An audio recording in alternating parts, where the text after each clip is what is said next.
नमस्कार मित्रांनो, मी प्रल्हाद दाभाडे सर आपल्या वर्ग 9च्या सर्व विद्यार्थ्यांचे मनपूर्वक स्वागत करतो.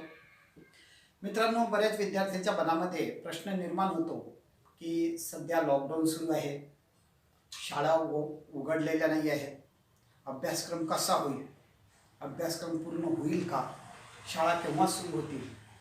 परंतु शाळा केव्हा सुरू होतील हा प्रश्न किंवा याचे उत्तर स्पष्टपणे एकदा कोणालाही सांगता येत नाही. आपल्या राज्याच्या मुख्यमंत्र्यांपासून तर आपल्या मुख्याध्यापकांपर्यंत, वर्ग शिक्षकांपर्यंत आजच्या दिवसाला कोणाकडे या प्रश्नाचं उत्तर नाही आहे. परंतु आपल्याला या अनुषंगानं थोड्याफार प्रमाणात का होईना, म्हणजे कदाचित आता आपल्याजवळ ऑनलाईन हा जेव्हा आपल्याकडे प्रश्न येते तेव्हा साहजिकच आपल्याकडे ऑनलाईन शिक्षणासाठी लागणारी जी साधनं आहेत ती अवेलेबल आहेत का. आता याच्यामध्ये जर आपण विचार केला तर आपल्याला ऑनलाईन शिक्षणासाठी 2-3 साधनं उपयुक्त पडू शकतात. याच्यामध्ये 1 नंबर आहे मोबाईल, 2 नंबर आहे लॅपटॉप किंवा टी व्ही. आजकाल टी व्हीवरही वेगवेगळ्या प्रकारचे शैक्षणिक चॅनल सुरू झालेले आहेत. त्यांचं वेळापत्रक अनेक ठिकाणी आपल्याला पाहायला मिळते आणि आपण जर त्या टी व्हीवर योग्य चॅनलवर, सह्याद्री वाहिनीवर किंवा जिओ एज्युकेशनचं जे चॅनल आहे त्यावर सुद्धा शैक्षणिक कार्यक्रम सुरू झालेले आहेत. ते सुद्धा प्रत्येक वर्गानुसार वेगवेगळे त्याचं वेळापत्रक आहे. अशा या भागामध्ये जर आपण विचार केला तर आपण यामध्ये थोड्याफार प्रमाणात काय होईना आपण आपला अभ्यासक्रम सुरू करू शकतो. फक्त यासाठी एकच तुम्हाला आग्रहाची विनंती सांगावं लागेल की कोणत्याही विद्यार्थ्यांनी आपल्या आईवडिलांना मोबाईल विकत घेण्यासाठी आग्रह करू नये. जर आपल्याकडे मोबाईल उपलब्ध असेल, आईचा असेल, वडिलांचा असेल, भावाचा असेल, बहिणीचा असेल, कदाचित एका कुटुंबामध्ये 2-2 व्यक्तींना आपल्याला तो मोबाईल वापरावा लागत असेल, जी परिस्थिती आपल्याकडे असेल त्या परिस्थितीला अनुसरून उपलब्ध साधनांमधून आपल्याला ऑनलाईन शिक्षण घ्यायचं आहे. जर आपले आई वडील मजुरीला जात असेल तर सकाळ, संध्याकाळी, रात्री ज्यावेळेस आपल्याला उपलब्ध असेल, फक्त एकच की कोणीही मला आत्ताच पाहिजे, नवीन मोबाईल पाहिजे, आमच्या सरांनी शिकवणं सुरू केलं, ते मोबाईलशिवाय होत नाही, अशा प्रकारचा कोणताही आग्रह करू नये. कारण हे ऑनलाईन झाल्यानंतरही हा अभ्यासक्रम आपल्या वर्गामध्ये होणारच आहे. कारण आपल्या वर्गामध्ये मोबाईल असणाऱ्यांची संख्या खूप कमी आहे. तर आपण वर्ग 9साठी आपल्या सायन्स अँड टेक्नॉलॉजी, विज्ञान व तंत्रज्ञान भाग 1 या प्रकरणाकडे आपण पाहणार आहोत. आणि अगदी एक छोटासा भाग, आपण याच्यामध्ये जास्त भाग घेणार नाही आहे, फक्त 2 किंवा 3 मुद्दे आपण या तासिकेमध्ये घेणार आहोत. तर याच्यामध्ये आपला फर्स्ट चॅप्टर जे आहे ते आहे लॉ ऑफ मोशन, गतीचे नियम. हे जे प्रकरण आहे, आता जेव्हा आपण गती या शब्दावर येतो तर प्रत्येकालाच माहिती असते गती म्हणजे ती वस्तू हालचाल करणे, एका ठिकाणाहून दुसऱ्या ठिकाणी जाणे. परंतु जेव्हा आपण या गतीच्या बाबतीत विचार करतो, याला जुळणारे, याच्यामध्ये साधर्म्य असणारे, जवळपास कमी अंतर असणारे असे काही शब्द आहेत. आता याच्यामध्ये सर्वात पहिलं अंतर येते डिस्टन्स, म्हणजे अंतर. Distance, what is mean by distance? Distance, displacement, speed, velocity, अशा प्रकारच्या 4 बाबींचा आपण फक्त या ठिकाणी विचार करणार आहोत.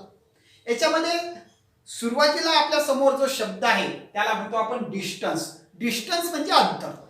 आता एखादी वस्तू एका ठिकाणाहून दुसऱ्या ठिकाणी जाते, तिची मुवमेंट होते, तिची हालचाल होते, ती वस्तू गतिमान होते. आता ही इथली वस्तू आपण उचलली आणि ही इथं ठेवली, म्हणजे हिच्यामध्ये हालचाल झाली.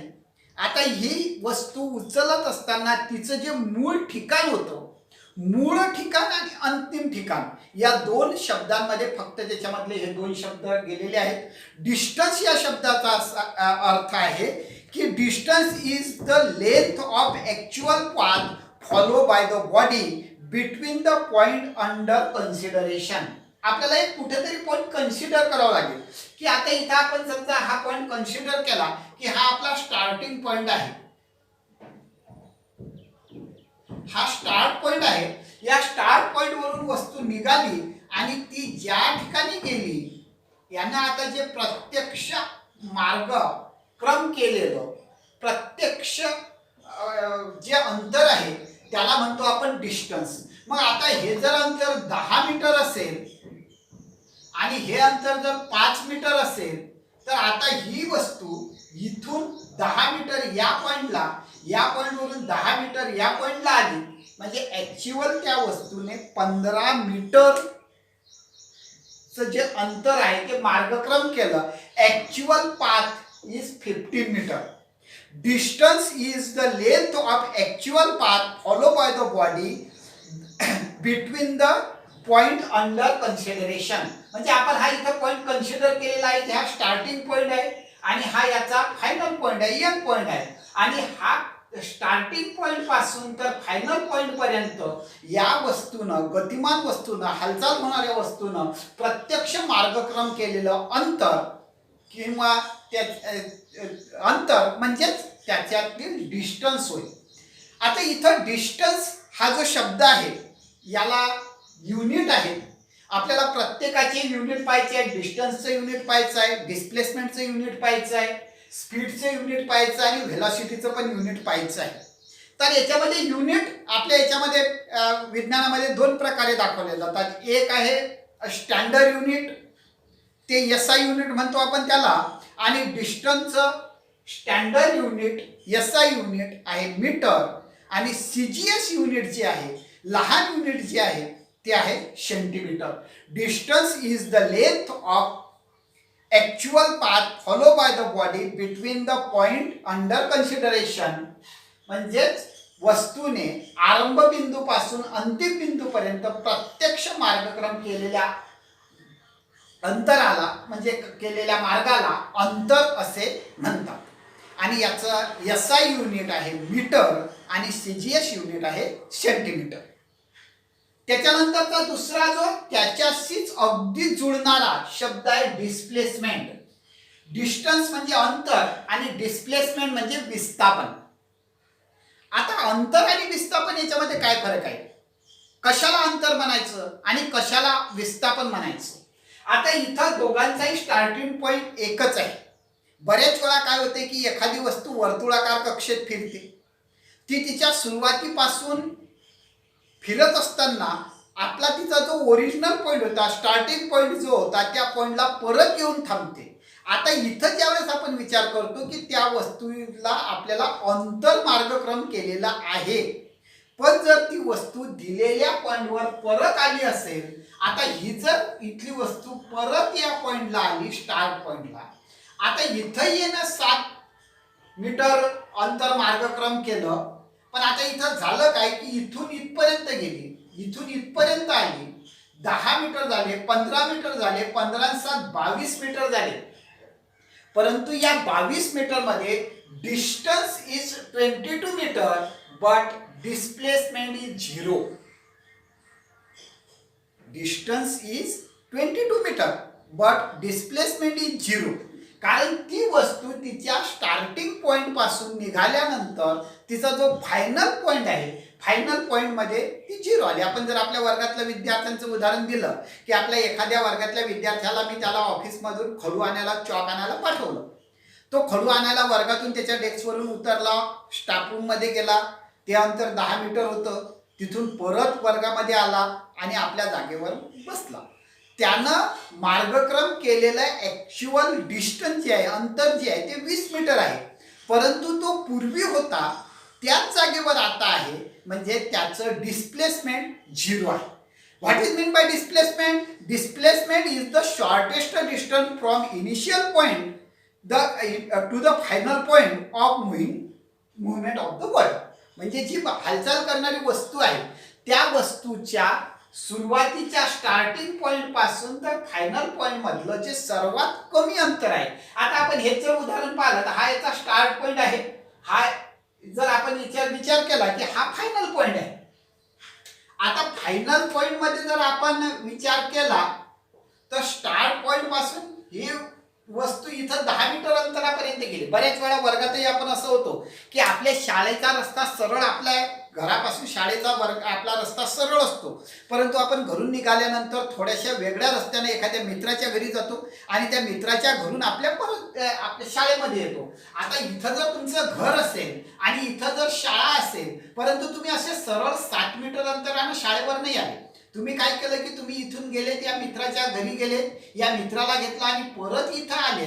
आता तुमची इथं शाळा आहे, हा तुमचा फायनल पॉईंट आहे, हे तुमचं होम आहे, घर आहे, हे तुमचं स्टार्टिंग पॉईंट आहे. परंतु आता तुमच्यात काय झालेलं आहे की तुम्ही स्टार्टिंग पॉईंट पासून निघालात, मित्राच्या घरी गेलात, मित्राच्या घरून शाळेमध्ये आलात. ऍक्च्युअल तुम्ही काय केलं, तुम्ही 15 मीटर डिस्टन्स मार्गक्रम केलं. Actual path is 15 meter, but our displacement is only 7 meter. Distance is 22 meter, but displacement is 7 meter. There is major difference between distance and displacement. Distance is actual path and displacement is shortened distance between starting point to actual point. Displacement is the shortest distance from the initial point to final point. Movement of the body is called displacement. And here there is third question. Then what is difference between distance and displacement? In our exam there are 2 points. You write 2 points must. One is the definition. First definition: distance is the length of actual path followed by the body between point under consideration. Starting point to final point, actual path. And displacement is the shortest distance between from initial point किंवा starting point to final point. And here if we distinguish between, there are second point. दुसरा मुद्दा असा आहे की तुमचं जे distance आहे, अंतर आहे, या अंतराला कोणत्याही प्रकारची दिशा नसते. अंतराला दिशेची गरज नाही आहे. अंतराला दिशेची गरज का नाही आहे? अंतर आता इथं 5 मीटर, इथं 5 मीटर, इथं 5 मीटर, इथं 5 metre.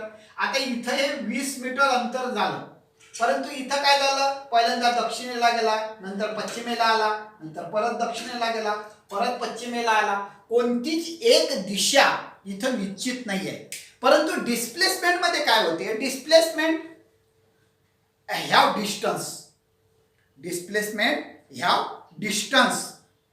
Direction, displacement have direction, distance have not direction. There is second point की अंतराला दिशा नसते आणि विस्थापनाला दिशा असते. जर आपल्याला अंतर व्यक्त करायचं असेल तर ते कोणत्या दिशेनं झालं हे निश्चित सांगता येत नाही. परंतु डिस्प्लेसमेंट काय आहे, डिस्प्लेसमेंट फायनल आहे. डिस्प्लेसमेंट तुम्हाला सांगता येईल की ऍक्च्युअल ती वस्तू सुरुवातीला कुठं होती आणि आता ती शेवटी कुठे आहे. मग जी आहे त्या होती तिथून आहे ती जे आहे त्याला निश्चित अशी दिशा आहे. कारण आणि ते म्हणून आपल्याला असं म्हणता येतं की displacement have distance have not direction and displacement have a direction. त्यानंतर जो आपला पुढचा मुद्दा आहे त्याला म्हटलेला आहे आपण स्पीड. आता स्पीड आणि वेलॉसिटी याच्यातही काही फार मोठं अंतर आपल्याला सांगता येईल असं नाही आहे. स्पीड म्हणजे चालणे, वेग, आणि व्हेलॉसिटी म्हणजे चाल. मग आता चालणे, चाल, वेग काय फरक असेल? जर व्याख्येनुसार पाहायचं झालं, speed is the distance covered bye the body in unit time. एका ठराविक वेळेत, एका मिनिटामध्ये जर एक वस्तू, एखादा मुलगा किती सायकल चालवतो, एका मिनिटामध्ये जर त्यानं 4 मीटर 10 मीटर सायकल चालवली असेल तर तो झाला त्याचा स्पीड. 10 मीटर पर मिनिट निश्चित आहे. The speed is distance covered bye the body in unit time and it's also SI and CGS unit. SI unit of the speed is meter per second and CGS unit is centimeter per second. वेग म्हणजे काय तर एका ठराविक कालावधीमध्ये, एकक कालावधीमध्ये त्या वस्तूने मार्गक्रम केलेले प्रत्यक्ष अंतर म्हणजे वेग होय. And what is mean by velocity? Velocity is the distance covered by the body in A given direction in A unit time. आता इथं काय झालेलं आहे, फक्त फरक काय पडलेला आहे की विस्थापन, आपण काय केलं, अंतर आणि विस्थापन जसं पाहिलं की वेग हे साधारणतः हा अंतराशी निगडित आहे आणि व्हेलॉसिटी चाल ही विस्थापनाशी निगडित आहे. एक व्यक्ती आहे, घरून निघाल्यानंतर तो 10 मीटर चालत आला. 10 मीटर चालत येण्यासाठी त्याला 2 मिनिट लागले. नंतर velocity and speed and velocity याचे फक्त आपल्याला युनिट पाहिजे आहेत. आणि इथं आपल्या एक लक्षात येईल की स्पीड आणि व्हेलॉसिटी या दोघांचे युनिट ॲक्च्युअली सेम आहेत, सारखेच युनिट आहेत. फक्त चाल ही वेळा, म्हणजे आपल्याला याचे फॉर्म्युला लिहावा लागतो. फॉर्म्युला जर झाला तर चाल म्हणजे एकूण कापलेले अंतर आणि त्याला भागेला लागलेला वेळ, means speed is equal to total distance covered आणि divided by total time taken, and velocity is equal to displacement divided by time. तर हे 5 क्वेश्चन्स मी तुम्हाला PDF च्या द्वारे देणार आहे आणि याची उत्तरं तुम्हाला लिहायची आहेत. धन्यवाद.